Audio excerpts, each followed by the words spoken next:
Sekarang pemberitaan Rasulullah SAW tentang Rusia dan permusuhannya Rusia dengan Barat. Dengar apa hadisnya. Rasulullah SAW berkata, riwayat Ahmad, Abu Dawud, Ibnu Majah, Ibnu Hibban dalam sahihnya, dan Al-Hakim dalam sahihnya, dari hadis di Mikhmar, salah seorang daripada sahabat Rasulullah SAW. Dia bilang, saya dengar Rasulullah SAW bersabda, tusalihuna Rum aminan hatta taghzuna antum wa hum aduwan min waraihim fatunsarun wa taghnamun wa tansarifun. Al-hadis. Katanya nanti kamu orang, wahai kaum muslimin, akan akor dengan Barat.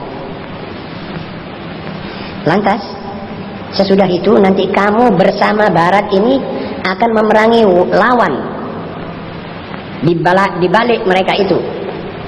Lantas kamu menang dan kamu dapat sesuatu yang kamu rebut kembali sebagai hasil perang. Saudara-saudara, sekarang kaum muslimin umumnya pro Barat, pro Rum, pro Amerika, khususnya di Timur Tengah. Apa maksudnya Amerika menggiring orang-orang yang negara-negara yang di bawah naungannya ini untuk memerangi Soviet nanti? Dan tidak mungkin burung peperangan dengan Soviet, sebab senjatanya sudah dipersiapkan oleh dua belah pihak. Jadi akornya orang-orang Islam atau kebanyakan umat Islam dengan Amerika, dengan perjanjian-perjanjian yang diadakan dengan Inggris, dengan Amerika, oleh Arab misalnya, itu semuanya adalah persiapan untuk memerangi musuh mereka bersama, yaitu Soviet. Saudara-saudara, sekarang kalau dikatakan Amerika tidak mempunyai musuh yang paling jahat kecuali Soviet. Jadi kalau kita pergi ke Rum, ke pihak Rum Barat, maka kita pasti akan melawan Timur. Karena itu Allah SWT dalam Al-Quran sudah menggariskan politik umat Islam, la syarqiyatin wala gharbiyyah. A'udzubillahi minasyaitonirrajim, laisal birra an tuwallu wujuhakum qibala al-masyriqi wal maghrib. Bukanlah suatu kebaikan dan keuntungan kalau kamu, wahai kaum muslimin, mengarahkan wajahmu, mengkiblatkan politikmu ke arah timur atau ke arah barat. Kebetulan timur dan barat hari-hari ini adalah nama simbolik buat Soviet, komunis, dan Amerika kapitalis. Lalu Allah SWT melanjutkan, walakinnal birra man amana billah. Kebaikan, keuntungan itu adalah kalau kamu beriman kepada Allah, dengan malaikatnya, dengan kitab-kitabnya, dengan nabinya, lalu kamu berikan sedekah kepada anak-anak yatim, dan sosialmu aturan sampai akhirnya ayat. Jadi saudara-saudara yang terhormat, ini satu pemberitaan dari Nabi Muhammad SAW tentang pemerintahan Soviet dan permusuhan pemerintahan Soviet itu dengan Barat dan Barat dengan Soviet. Kaum muslimin, khususnya orang Arab di Timur Tengah, sudah pergi ke Rum, ke pihak Barat umumnya, dan sekarang mereka membuat agreement, perjanjian persahabatan dengan Inggris, dengan Amerika, dengan Prancis dan lain-lainnya. Untuk apa? Untuk persiapan melawan Soviet. Saudara-saudara, lantas lanjutan hadis ini Rasulullah SAW mengatakan, lantas sesudah kemenangan Barat atas Rusia sebagaimana yang diberitakan oleh Rasulullah SAW itu, maka kaum Barat akan mengkhianati umat Islam. Ini lanjutannya. Sebab Rasulullah SAW dalam lanjutan hadis ini, Rasulullah SAW bilang, fatansarifun hatta tanzilu bimarahin ditulul fayaqulu qailun minar rum ghalaba salib wa yaqulu qailun minal muslimin balillahu ghalab fayatadawalaniha bainahum fayaturul muslim ila salibihim fa inda dhalika tu'diru rum fayattami'una lil malhamah fayaktulun fayuqtalun wa yukarrimullah al-isabah bisyahadah. Katanya nanti kalau sudah ini menang, Barat sudah menang bersama kaum muslimin menghadapi Soviet, maka kata Rasulullah SAW, nanti kamu akan melalui satu jalan atau kamu berada di satu tempat yang banyak pegunungannya di Tulul.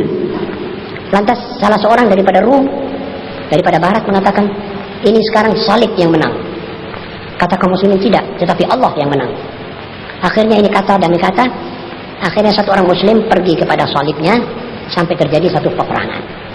Dan disinilah mereka banyak terbunuh dan kaum muslimin diberi oleh Allah dikaruniai syahadah, mati syahid. Ini lanjutan hadis ini. Saudara-saudara, permulaan cekcok dengan Soviet hari-hari ini oleh Amerika sudah kelihatan betul. Wallahu alam apa akhirnya bisa didamaikan, apa membawa satu malapetaka yang tidak kita inginkan bersama. Wallahu a'lam.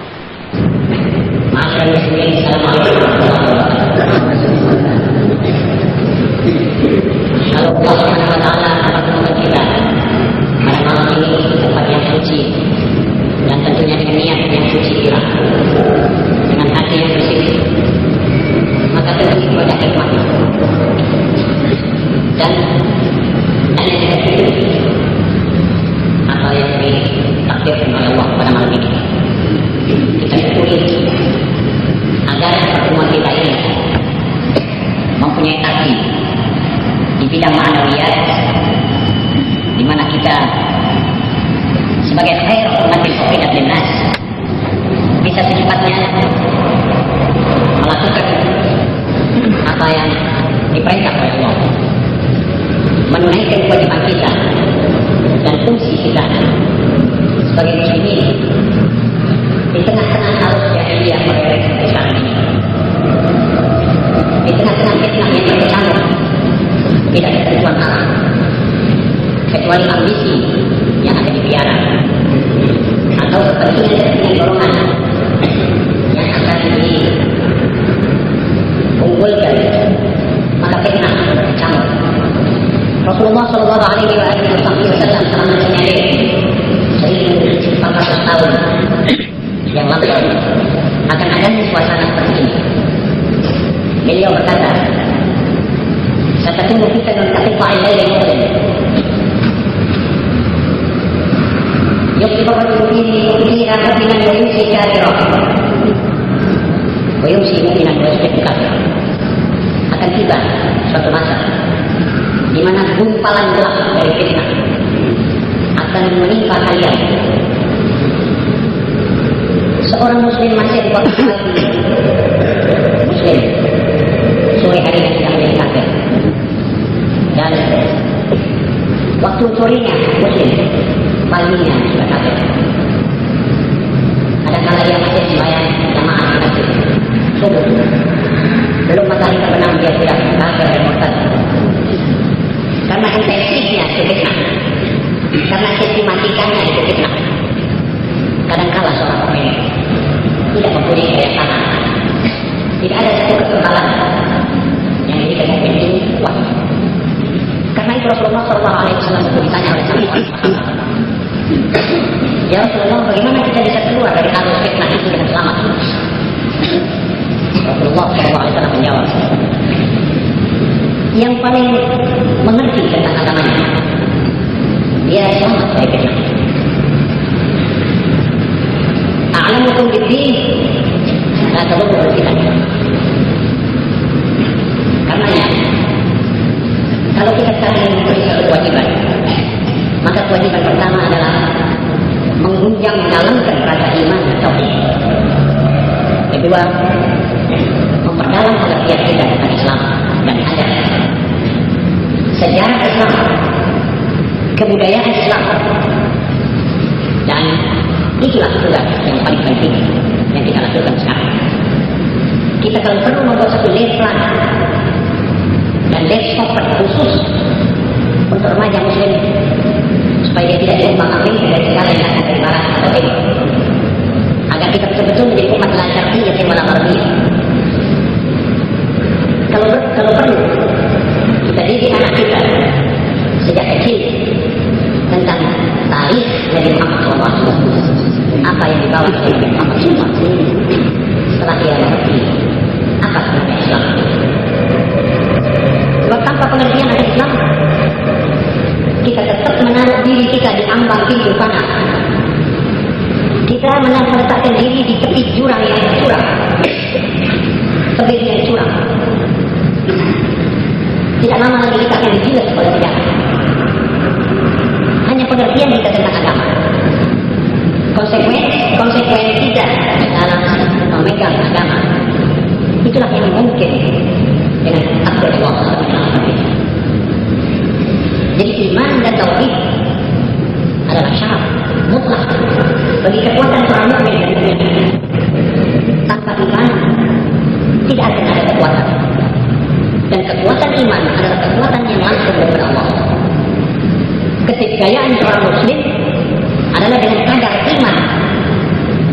Dengan kadar kekuatan iman itu, dia tidak akan dikalahkan oleh siapapun dan oleh keadaan yang bagaimanapun.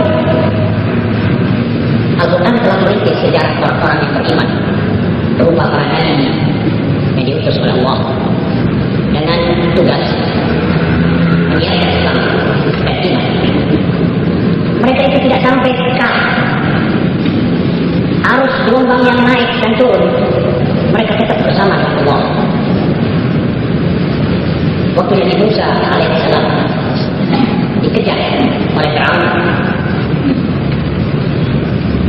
umat Nabi Musa melihat Firaun sudah hampir mencapai berapa meter dengan beliau.